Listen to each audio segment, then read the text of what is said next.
तुम्हाला या 20-25 वर्षामध्ये किंवा अगोदरपासून भोकरमध्ये आम्ही काय खोटं बोललोय का तुम्हाला प्रत्येक घरामध्ये हर घर जल और हर घर नल है कि नल? अपने घर नल आया कि नहीं? अभी भी कुछ एरिया में देना है। मेरे पहाड़ पे लोग कुछ बैठे हुए हैं, कुछ एरिया में पानी अभी कम मिलता है, मला माहिती आहे त्याही भागामध्ये आपल्याला पाणी मिळेल। सकाळी तुम्हाला आठवतं 2008 मध्ये मी राज्याचा मुख्यमंत्री झालो असताना भोकरला ज्यावेळेस मी आलो तर महिला डोक्यावर हंडा घेऊन पाणीसाठी लाईन लावत होते। बरोबर आहे? बरोबर आहे क्या? सच बोलना नहीं, भूल गए क्या?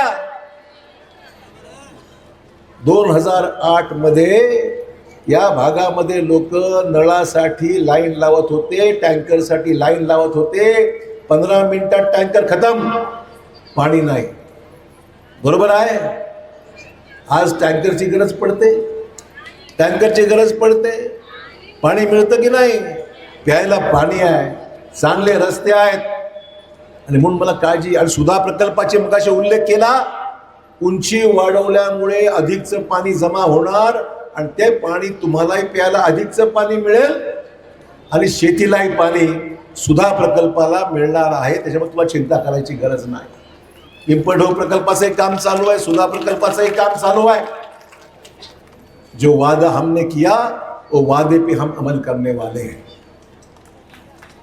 तुम्ही दुसऱ्या तिसऱ्याचा विचार केला तर सकाळी 5 ला दुधाच्या ऐवजी दारूची बॉटल सकाळी घरी येईल। दारूची बॉटल चाहिए कि दूध चाहिए? सोचो जरा। सकाळी घर पोचल्या दारू जर मिळाली, आता मिळते ग्रामीण भागात, मला माहिती आहे भोकर मधल्या अनेक खेड्यामध्ये सकाळी दूध नंतर येते, दारू अगोदर येते। भोकर शहरामध्ये काय मारू नका, चालते का तुम्हाला? काय काही ठिकाणी शहरामध्ये सुद्धा घरपोच दारू मिळते आहे। हमारे अल्पसंख्यक के अध्यक्ष हमारे अरशद भाई, उन्होंने भाषण में बोला ना कि इस्लाम में दारू को, शराब को बेचना, शराब को पीना ये मना है। सही है कि नहीं है? बताओ मेरे को, सही है कि नहीं? कि तुम्हारे को वोट मांगने वाला दारू वाला कोई आता होगा तो उसको वोट देंगे क्या? हाँ, ये सोचो।